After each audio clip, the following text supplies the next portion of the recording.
All right, welcome. Today, we're diving into a discovery that it completely rewrites the timeline of human creativity. We're talking about our most ancient ancestors, an unbelievably dangerous sea journey, and how a single faded handprint is changing the very first chapter of our artistic story. It's incredible. Okay, so let's set the stage here with one of the biggest mysteries in all of human prehistory. You see, for decades, scientists have known that modern humans pulled off this incredible feat. They managed to reach the ancient supercontinent of Sahul, that's modern-day Australia and New Guinea, something like 65,000 years ago. I mean, really think about that for a second. Even with sea levels being lower back then, getting to Sahul from mainland Asia, or Sunda, meant making multiple, planned sea crossings. We're talking long distances over open ocean. This was the first time our species had ever even tried a journey like this. So the big question has always been, which way did they go? So, researchers basically came up with two competing theories, two main highways to Australia. You had the southern route, which would have taken people east from Java, and then you had the northern route, going through Borneo and this big rugged island of Sulawesi. Now, most of the models suggested the northern route was the more likely one, but there was a huge problem. And that problem was this. Right smack in the middle of that northern route, in this big chain of islands called Wallacea, the trail just went cold. I mean, we're talking a frustrating 15,000-year gap in the evidence. We knew people were in Asia, and we knew they somehow got to Australia, but there was just nothing, no hard proof of them in between, at least not until now. So, right, how do you even begin to solve a 15,000-year-old cold case? Well, the clue that finally cracks it wide open? It isn't a skeleton, it's not some new tool, it's something way more personal. The breakthrough comes from right here, the Liang Metanduno Cave. It's on this remote little island called Muna in Indonesia. And the location here it's absolutely crucial. Why? Because it sits directly on that proposed northern migration route, right in the heart of what used to be that archaeological blind spot. And inside that cave, researchers found, this. You know, it's not some big dramatic mural of a hunt or anything. It's just this subtle, faded patch of red pigment. But if you look really closely, you can see it. The unmistakable outline of fingers and a palm. It's a hand stencil made by someone who placed their hand flat on the wall and sprayed pigment all around it. Tens of thousands of years ago. Okay, but wait, how on earth can scientists know how old a simple stain on a cave wall is? I mean, you can't date the paint itself, right? The secret, and this is just brilliant, is to date the rock that grew on top of it. They do it with a technique called uranium-series dating. See, over thousands and thousands of years, water full of minerals seeps down the cave walls. And it leaves behind these super thin layers of a mineral called calcite. It's almost like a natural varnish building up over time. And here's the clever part.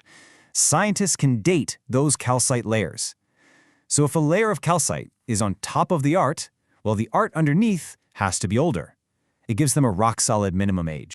So let's just walk through how this works, step by step. First, an artist puts their hand on the wall and sprays pigment around it. Then, for thousands of years, calcite slowly forms over it, sealing it in time. Fast forward to today, scientists come in, and they carefully use a laser to take a tiny sample of that calcite. And by dating that calcite layer, boom, they get a no younger than date for the art. It's really an amazing piece of geological detective work.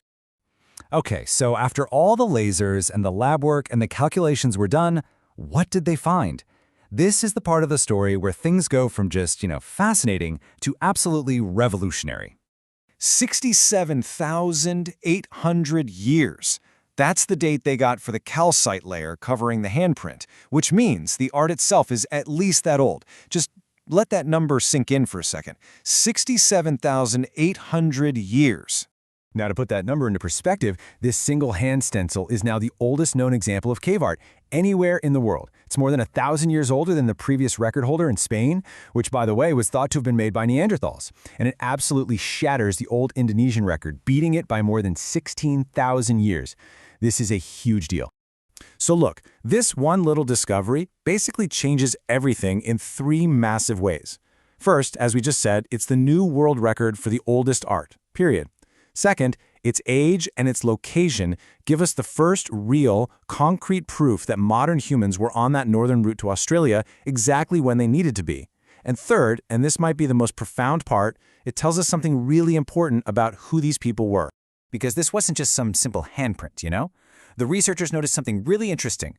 One of the fingers looks like it was made to be thinner on purpose. This is a unique artistic style that's only found in this part of the world, in Sulawesi. The artist either had to move their hand or add extra pigment to get that effect. So this wasn't just a quick, "I was here." No, this was a stylized, intentional piece of art. It's a sign of a distinct culture of complex, symbolic thinking. So what does all this mean for the big picture, for our human story? This discovery isn't just about redrawing a map or updating a date on a timeline. It's really about redefining how we see our earliest ancestors. For so long, I think we've imagined the first people spreading across the globe as being driven by, pure survival, just toughing it out. But this totally changes that picture. The very same people who were figuring out open ocean navigation for the first time in human history were also carrying this rich, artistic culture with them. Art wasn't a luxury that came later. It was part of the toolkit they used to explore the world. And that's exactly what the researchers who found it concluded.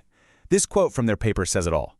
The first modern humans to reach Sahul brought with them a sophisticated artistic culture. Think about that. They arrived in a brand new world, not just as pioneers, but as artists, as culture bearers, leaving this incredible mark for us to find almost 70,000 years later. You know, this discovery is just such a powerful reminder that our ancestor story is so much richer, so much more ancient than we ever imagined. It really makes you wonder, if one faded handprint can rewrite history this dramatically, what other chapters of our story are still out there, just hidden in the rock, waiting for us to figure out how to read them?